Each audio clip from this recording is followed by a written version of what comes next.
So the James Harden deal is done. For those of you who haven't seen it yet, the 76ers are getting the All-Star former MVP guard in exchange for Andre Drummond, Seth Curry, Ben Simmons, and 2 future first-round picks.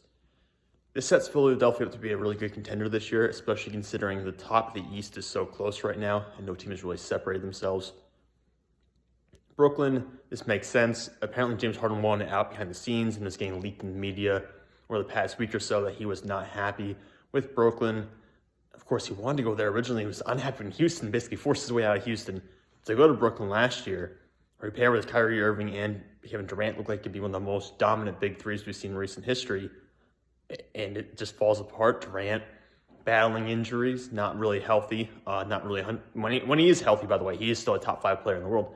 Just not healthy to be there for Harden consistently. Kyrie Irving, with his vaccination status, has been unavailable for most of this year. He can't play home games. And last time I looked, it could have changed, but last time I looked, he only played 10 games so far this year. So he's not been available for that team to help those guys out. And Harden was frustrated with having to carry the workload and essentially, with Durant hurt, be the only star player on a team that doesn't have a great roster at this point. A lot of veteran guys on that roster, but not a ton of talent.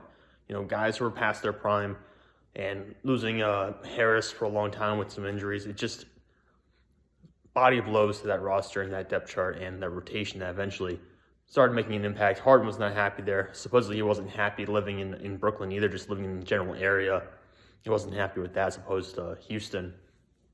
And he had been open to going to Philadelphia in the past, and he decides to kind of force it to go to Philly. And this is a bit of a restart for Ben Simmons. Ben Simmons notoriously kind of had a falling out with the 76ers organization after this past postseason when he took a lot of blame from fans and the media for losing to the Atlanta Hawks and just disappearing in that series. Doc Rivers said he was going to get him in the gym in the offseason, work on his offensive game, and Ben Simmons essentially cut ties with the 76ers after that point, almost immediately after that point. Didn't really talk much over the summer, refused to report to the team, did not want to speak with or see his teammates, and racked up a couple $1 million worth of fines, like a ridiculous amount of fines. Probably, I think we're at the point where it's over $10 million of fines so far for not participating, not showing up with the organization. He now gets a fresh start going to another really good team in the Eastern Conference in Brooklyn, even though Brooklyn's not been fantastic this year because of the injuries, because Kyrie Irving not being there. It's a bit of a restart for Ben Simmons and a bit of a restart for James Harden. Harden, this is his second restart in 2 or 3 years now, and with him getting up there in age a little bit, you have to be wondering how many of these fresh starts he's going to have left in him and whether or not he's still going to be able to perform at an MVP level. We'll see about that. I think certainly he's going to be the number 2 on that team behind Joel Embiid, who's in his prime and having an MVP season. Maybe he'll have Harden facilitate and sometimes pick up the slack if Joel Embiid has to sit out on night or two.